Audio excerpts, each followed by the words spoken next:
Na capital pernambucana, em 19 de setembro de 1921, nasceu o homem destinado a se tornar o brasileiro com o maior reconhecimento nos círculos intelectuais do mundo.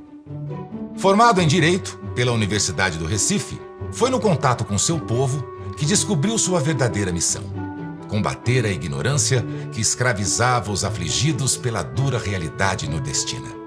Sua dedicação ao ensino dos mais pobres e, principalmente, sua peculiar abordagem de pedagogia alavancaram seu prestígio por todo o país e para muito além dele. Paulo Freire é portador de pelo menos 35 títulos de doutor honoris causa, concedidos por universidades brasileiras, europeias e norte-americanas. Foi contemplado com o Prêmio Educação da Paz da Unesco em 1986 e declarado patrono da educação brasileira em 2012. Mas, eu te prometo, existe um lado oculto nessa história.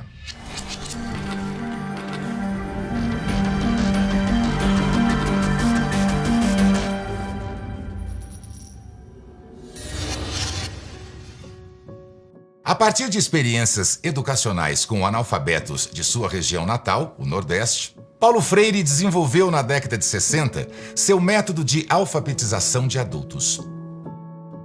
Prometendo uma alfabetização mais eficiente, capaz de conceder o dom da leitura em tempo reduzido, seu método se caracteriza por ser silábico, em oposição, por exemplo, ao alfabético, baseado nas letras do alfabeto, e ao fônico, baseado nos sons da língua. E, sobretudo, por integrar a prática educativa ao contexto sociocultural do aluno, o que, para a alfabetização, não se aplica a muito mais do que selecionar palavras que pertençam ao vocabulário cotidiano da comunidade.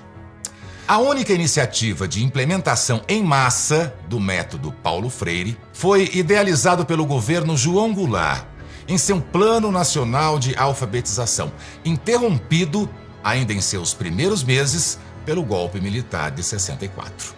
Exceto por essa e algumas outras experiências pontuais, o método Paulo Freire nunca foi implementado no Brasil. O ingresso do autor no seleto círculo das celebridades intelectuais, mundo afora, não foi conquistado pelos resultados de um método revolucionário, mas, pelo contrário, pela revolução contida no seu método. Ele, que não figura entre os autores mais citados do mundo, desponta na terceira posição da lista quando o critério é alterado de autores para obras mais citadas no campo das ciências sociais. Paulo Freire, para o mundo, é um livro. Um livro que nenhuma relação apresenta com seu método de alfabetização ou, na verdade, com qualquer método de ensino, mas que funda uma abordagem, no mínimo, desconcertante de pedagogia. A pedagogia do oprimido.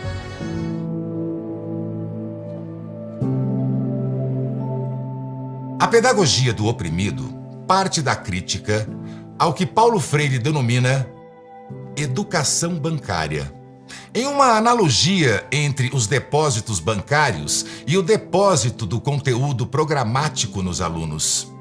Nesse modelo de educação, o aprendizado é visto como uma simples transferência de conhecimento a aprendizes que desempenham função eminentemente passiva no processo.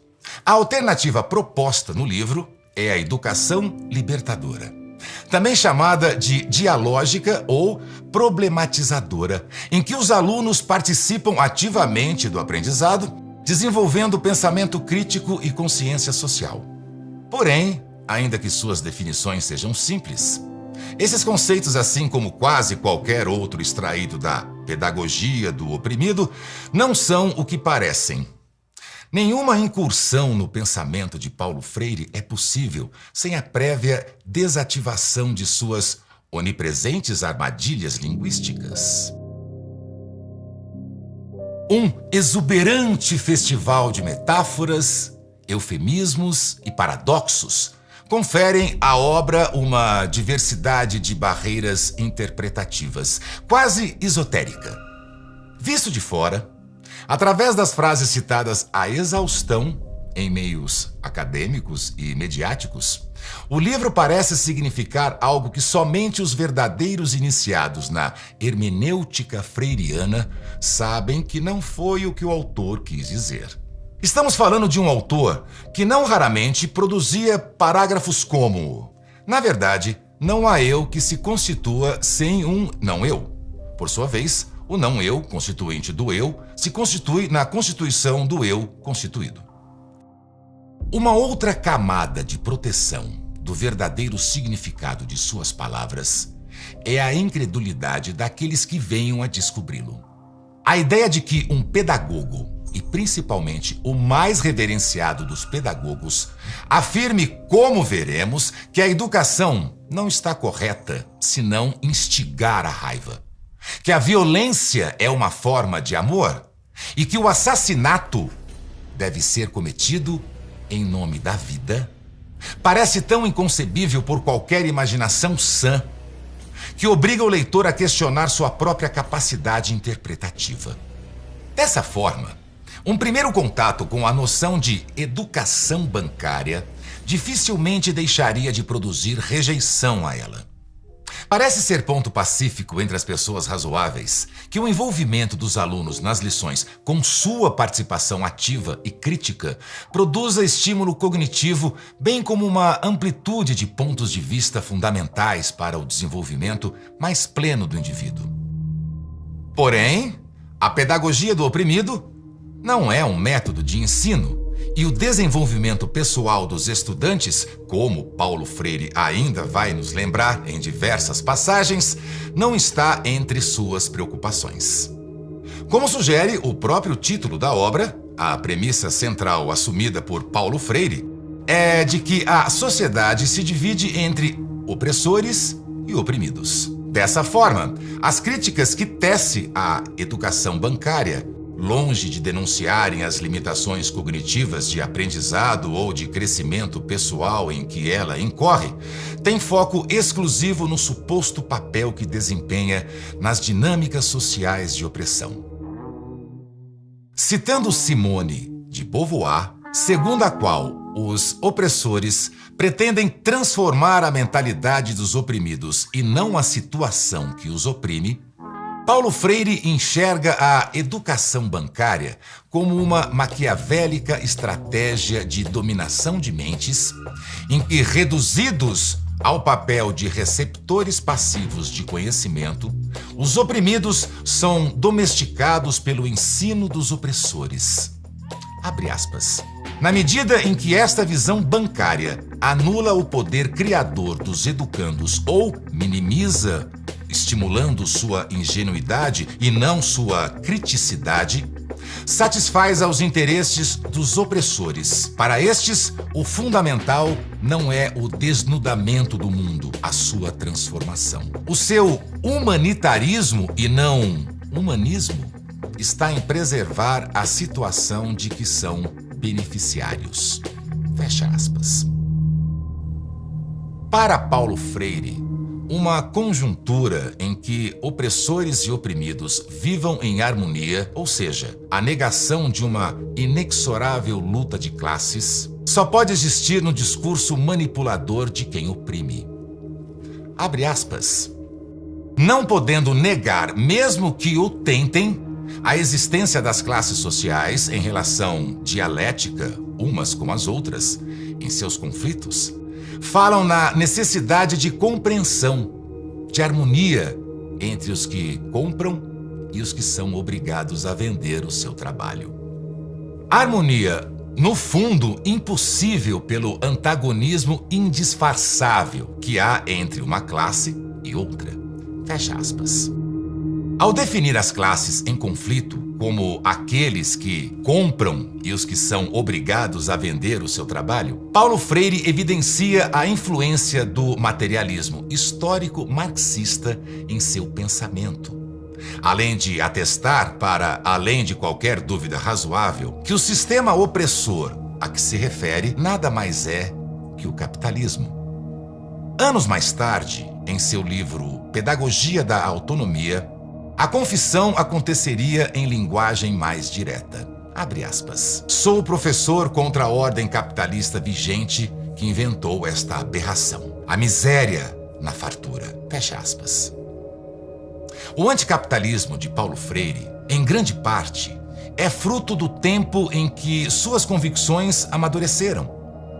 A Pedagogia do Oprimido foi uma obra escrita no exílio e publicada em 1968, quando no Brasil vigorava a ditadura militar e no mundo a Guerra Fria, que dividiu territórios e pensamentos em zonas de influência capitalista e comunista. E Paulo Freire escolheu seu lado. Ele, que mantinha com as raízes pernambucanas o elo do cristianismo, também com sua terra natal, aprendeu as mazelas da pobreza e as promessas marxistas de salvação. A síntese da transcendência religiosa com a utopia social conduziu Paulo Freire ao socialismo cristão, bem como a declarada simpatia pela teologia da libertação. Eu sempre digo, não foram os camponeses que disseram a mim: Paulo, tu já leste Marx? Não, de jeito nenhum, eles não liam nem jornal. Foi a realidade deles que me remeteu a Marx. E eu fui a Marx. E quanto mais eu li Marx, tanto mais eu encontrei uma certa fundamentação objetiva para continuar camarada de Cristo. Eu fiquei com Marx na mundanidade à procura de Cristo na transcendência. Nessa síntese entre abordagens tão distintas da realidade, é que identificamos a fórmula da dualidade de sua obra.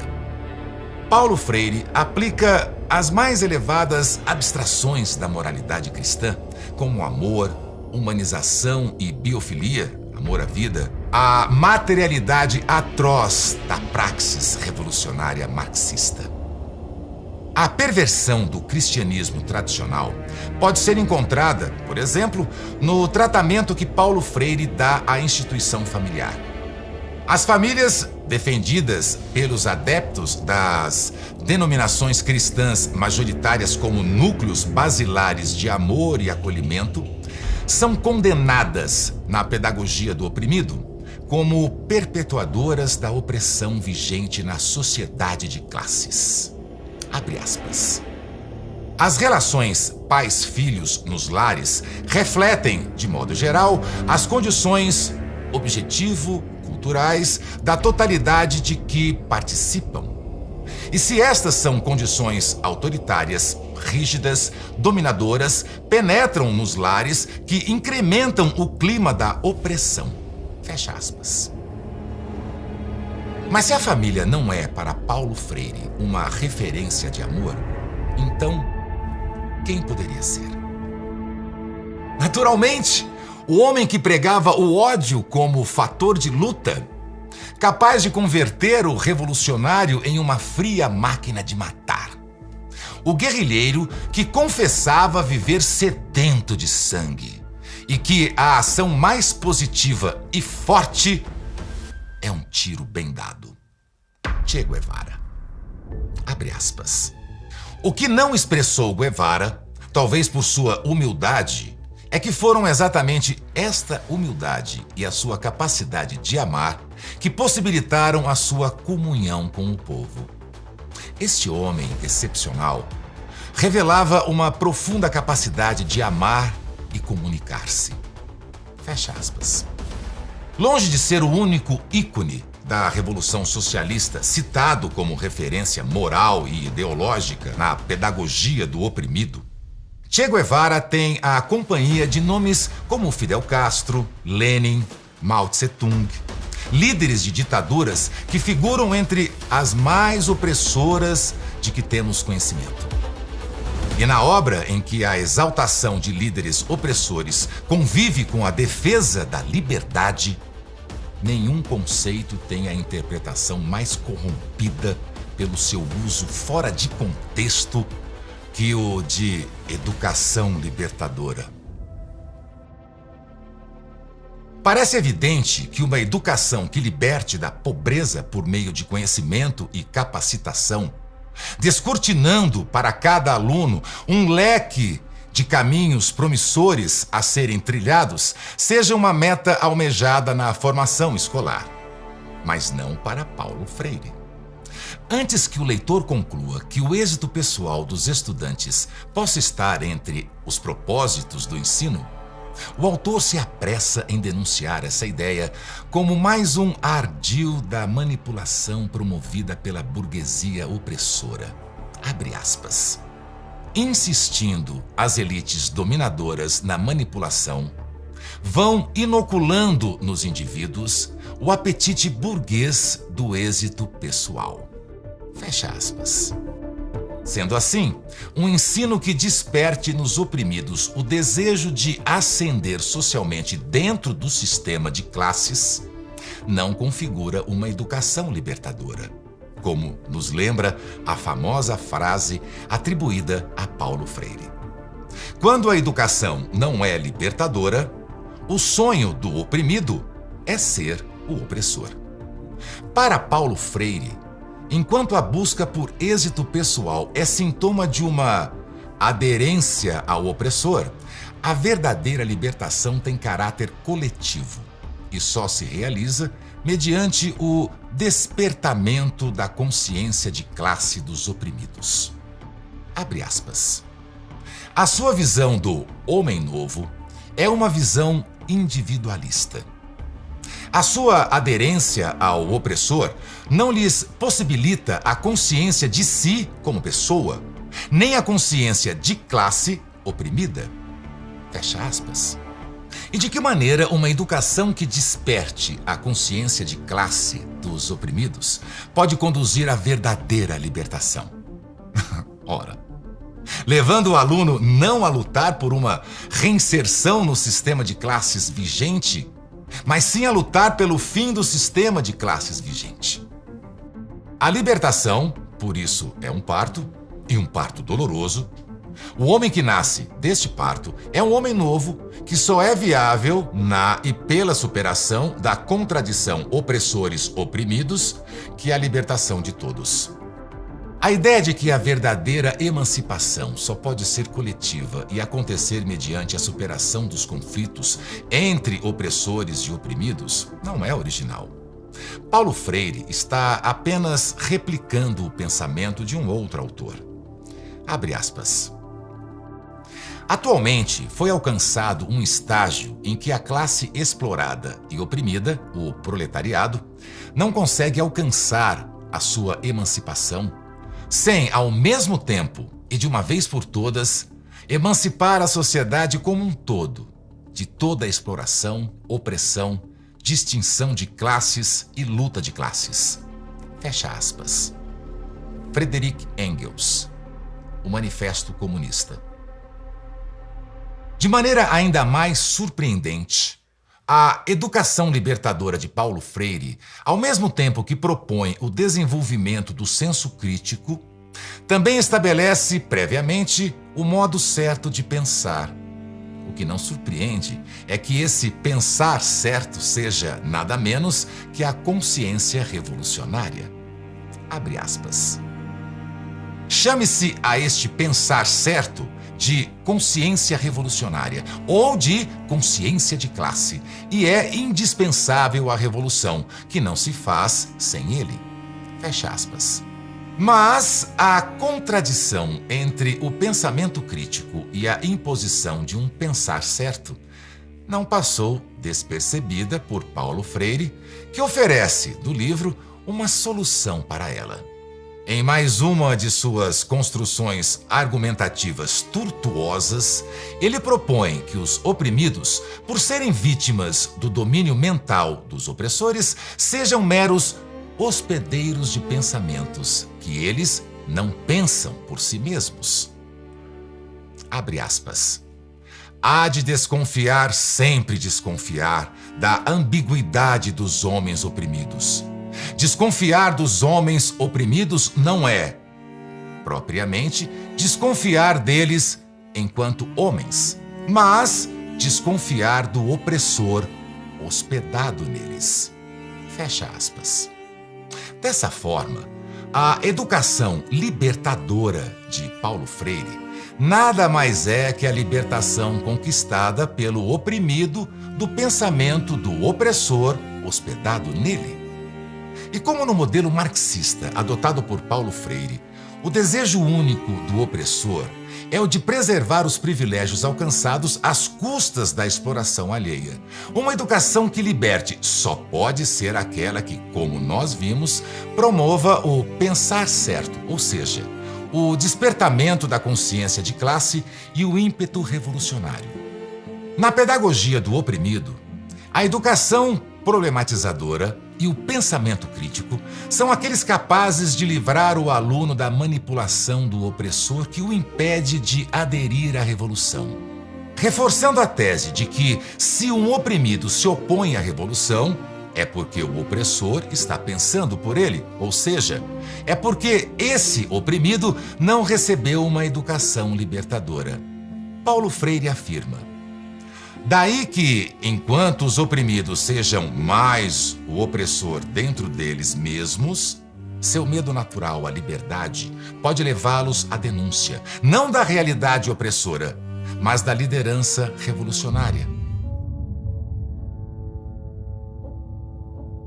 Uma vez estipulado que a educação libertadora é aquela que conduz os estudantes à revolução, enquanto que a educação bancária é aquela que hospeda nos oprimidos o desejo do opressor de manter a ordem vigente, resta a Paulo Freire enfrentar a maior das contradições fomentadas por suas ideias, a de pregar, ao mesmo tempo, o amor e uma revolução, que em todos os países que a promoveram, como aqueles liderados por Fidel Castro, Lenin, Mao Tse-tung, resultou em morticínios brutais, englobando até mesmo alguns dos maiores genocídios da história.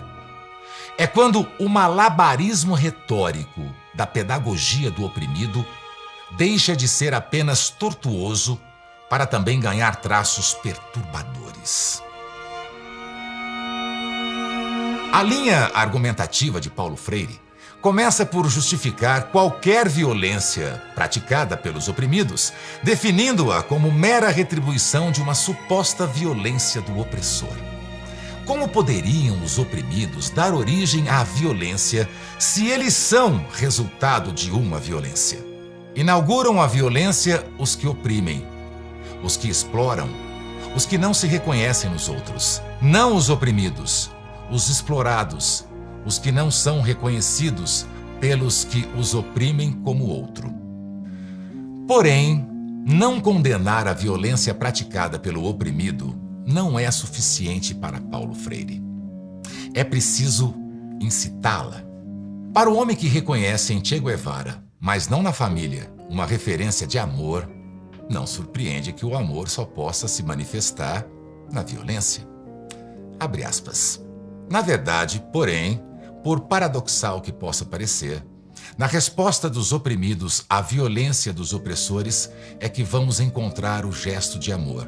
Consciente ou inconscientemente, o ato de rebelião dos oprimidos, que é sempre tão ou quase tão violento quanto a violência que os cria, este ato dos oprimidos, sim, pode inaugurar o amor. Fecha aspas.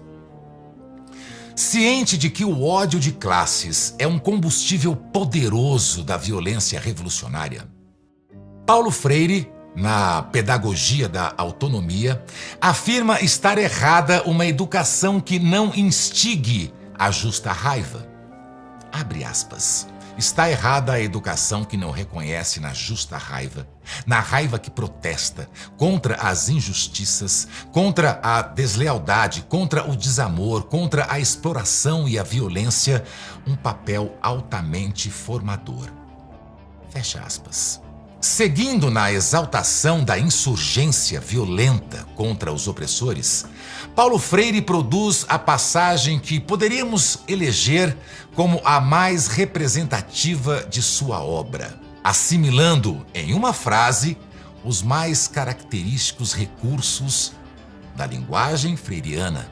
A abstração metafórica, no caso, a expressão criadora de vida, desvinculada de qualquer preocupação em precisar o significado pretendido com ela, o paradoxo atordoante, no caso, a conciliação entre os conceitos de vida e morte, e o eufemismo empregado para coroar a completa inversão moral fabricada na sentença, no caso, a substituição de assassinato pela expressão deter vidas. O resultado dessa composição foi, abre aspas, a revolução é biófila, é criadora de vida, ainda que para criá-la seja obrigada a deter vidas que proíbem a vida. Fecha aspas. O principal livro de Paulo Freire não contém um método de ensino, mas a defesa de uma educação instrumentalizada para a formação de militantes revolucionários. E isso é prontamente reconhecido por qualquer pessoa familiarizada com sua obra, pelo menos no exterior. Na página Oxford Reference, que reúne verbetes de dicionários e enciclopédias da Oxford, a referência a Paulo Freire é encerrada com a ressalva, abre aspas, devido às implicações políticas da sua abordagem, ele é classificado como um educador radical. Fecha aspas.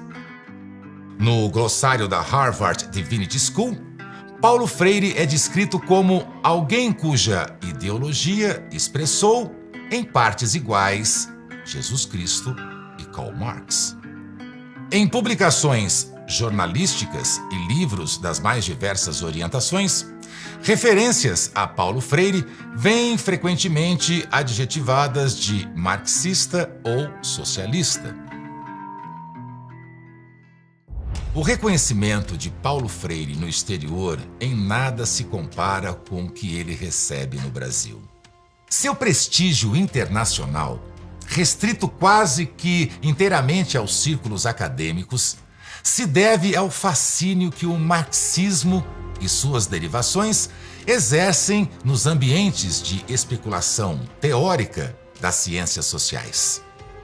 Na mesma lista de obras mais citadas que contempla a pedagogia do oprimido, o marxismo aplicado à educação, também encontramos autores como Lev Vygotsky, que aplicou o marxismo à psicologia, Benedict Anderson, cientista político marxista, Pierre Bourdieu, sociólogo de inspiração marxista, além, é claro, do próprio Karl Marx. Paulo Freire tem uma obra tão vasta, provavelmente um dos pensadores brasileiros mais conhecidos e renomados em todo o mundo. Porque Paulo Freire era um democrata. Paulo Freire era alguém que propunha a noção de diálogo. Eu venho a essa tribuna fazer uma homenagem a uma das pessoas mais importantes na minha formação política e na minha formação humana. É o educador Paulo Freire. Na véspera do centenário do educador, filósofo e escritor Paulo Freire, o Itaú Cultural abre uma exposição em homenagem ao patrono da educação brasileira. Com Paulo Freire, a gente descobriu a integralidade do saber como uma meta, um conhecimento que não seja focado só na formalidade ou nos livros, mas em práticas de liberdade e de consciência. O Brasil é o único país em que o pensamento de Paulo Freire teve profunda penetração política, tornando uma unânime referência de pedagogia, sem a honesta ressalva de que sua pedagogia era marxista e, portanto, no mínimo, controversa.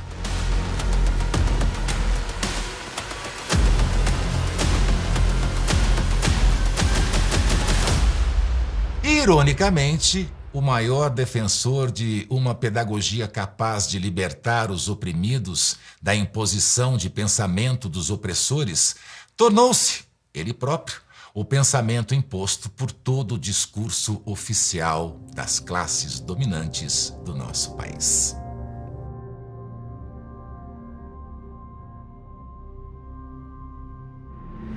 E se você quer ajudar a exorcizar o Paulo Freire, hospedado na educação brasileira, faça a sua parte. Compartilhe esse vídeo. E para aqueles que acham que os seus segredos estão enterrados em segurança nas covas perdidas da história, tenham cuidado. Pois existem 3 coisas que não podem ser escondidas por muito tempo: o sol, a lua e as faces ocultas